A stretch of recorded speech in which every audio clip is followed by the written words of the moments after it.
When the students arrived at the Whistler Hotel with Professor Murdock, they couldn't get into the large VIP room, which was the only hall big enough to accommodate all 70 of them.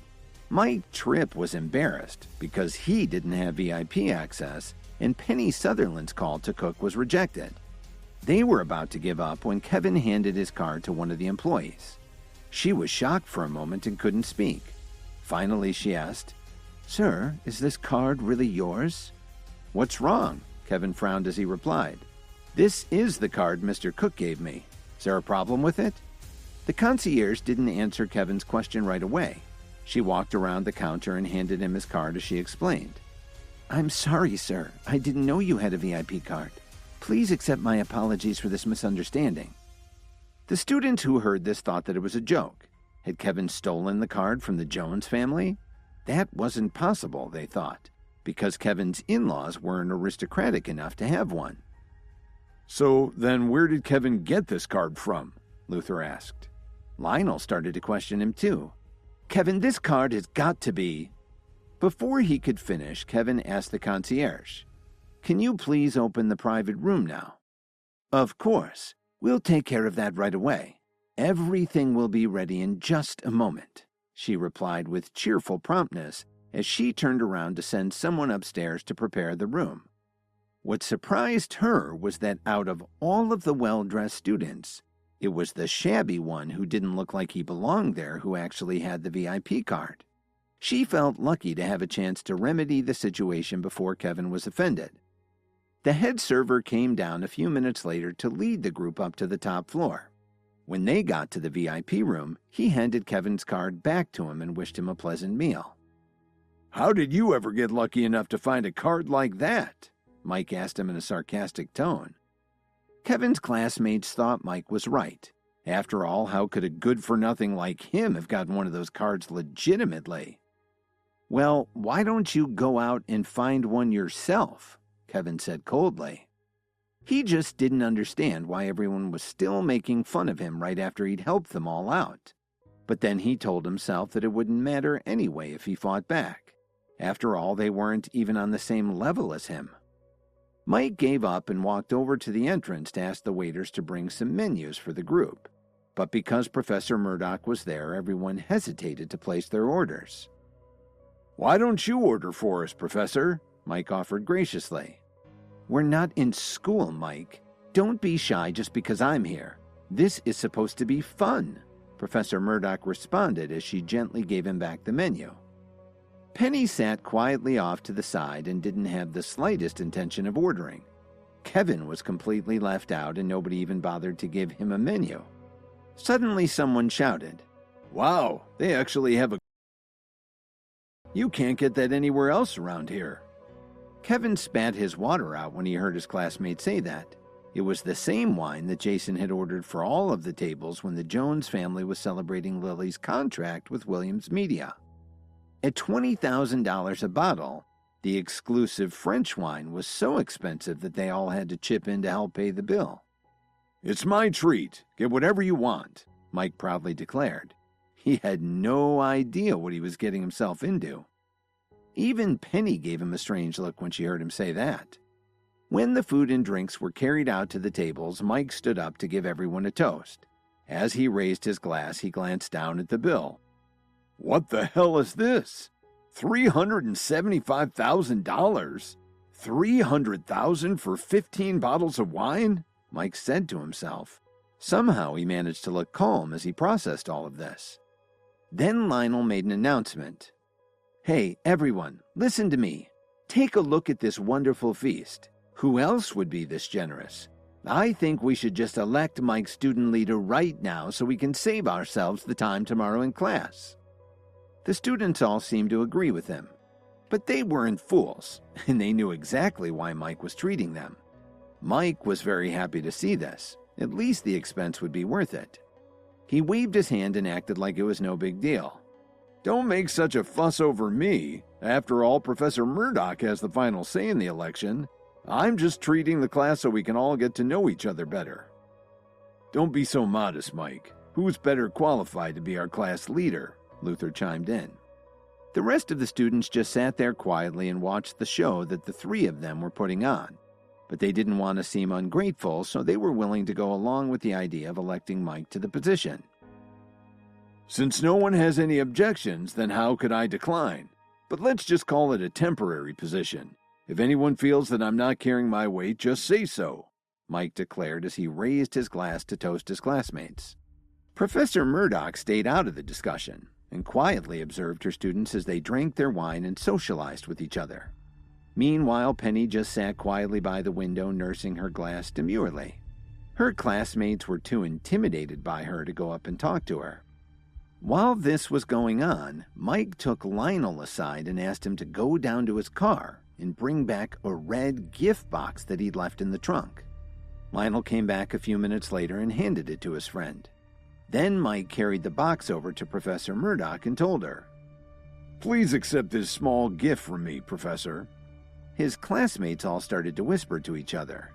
Now they could tell that Mike had planned this all along. They'd let him buy his way into the position as student leader. On the other hand, who would have wanted to pay for 15 bottles of wine at $20,000 a pop? Of course, they were correct. Mike was definitely planning to run for the position, so he'd spent a lot of money on his gift for their professor. Professor Murdock glanced at the gift box very stoically. "Mike, I appreciate your good intentions, but faculty members are not allowed to accept gifts from students," she pointed out very seriously. "It was already very expensive for you to treat your classmates to dinner tonight, so I think you should keep this gift for yourself." "Please, understand it's just a small token, not a gift," Mike replied with a flattering smile. "Why don't you just take a look inside before you decide?" "I'm sorry, Mike, but it's just not appropriate," she began to explain. But before she could finish what she was saying, Mike opened the box. There was a cream-colored pill inside. Everyone gasped when they saw it. They'd all heard about what had happened at the Pearl family's auction house, and they knew a power pill was worth a fortune. So what was this herbal med and how much could it possibly be worth? Professor Murdock was absolutely speechless, and she stared at the pill in amazement. When Mike handed her the box, she thought it was some kind of expensive jewelry, maybe a necklace. But this was quite a surprise. After all, medicinal pills were getting to be a very popular item, even among the faculty members at the school. Professor Murdock had been at a plateau in her physical and mental development for a while now, and could definitely use a boost to move up to the next level. The room was absolutely silent. Someone suddenly asked, "Mike, what kind of medicinal pill did you prepare for Professor Murdock? What does it do?" "A really good friend of my father's gave it to me. When I was accepted in the school for the healing arts, my father passed it along to me," Mike said with a proud smile. "According to my father's friend, this is an augmentation pill and it can help you really increase your power and mental focus." There was a huge commotion as they all started chattering. Had they heard him right? They knew that Professor Murdock had to be very well trained already, so this would really make a difference for her. The students could only dream about something like this. Mike had really given their professor something very valuable. Professor Murdock was in a state of shock. She'd only read about the augmentation pill and its physical and mental benefits, but she'd never actually seen one before. If this was really an augmentation pill, then she had no choice but to accept it from Mike. The heck with the school's rules and regulations.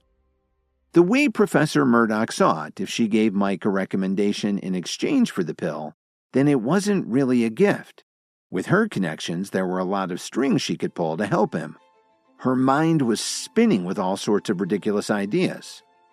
"Please accept it, Professor Murdock," Mike said with a smile. Of course, he knew exactly what she was thinking. "Since you insist, I really have no choice," she said as she hid her excitement and took the box from Mike. Just then, they were interrupted by a loud voice.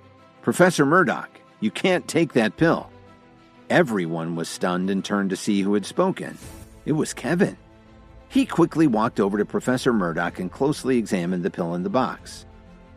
"Kevin, what are you up to now?" Mike asked him unhappily. It hadn't been easy for him to get Professor Murdock to accept the pill, But now this jerk was going to ruin everything. Professor Murdock, this isn't an augmentation pill. I can guarantee that if you take this pill, it will definitely do you a lot of harm. Kevin informed her very seriously. Kevin, you have no idea what you're talking about. Do you actually think my father's friend would have lied to him? Mike shouted. Mike, pay attention to your tone, Professor Murdock reminded him. I'm sorry, Professor Murdock, but this guy's pissing me off. Mike sneered at Kevin and continued his rant. I understand what's going on. You're jealous that I can get a pill like this and you can't. It's just that I'm from a better family than you are, and I'm also richer and more handsome than you. That has to be disappointing.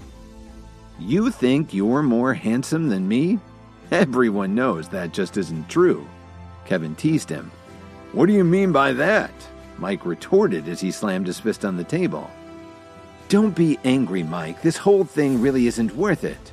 Lionel tried to persuade his friend. Then Luther tried to calm him down. Relax, Mike. You're absolutely right. Kevin must be jealous of you. That's why he said there's something wrong with this pill. You still don't understand, do you?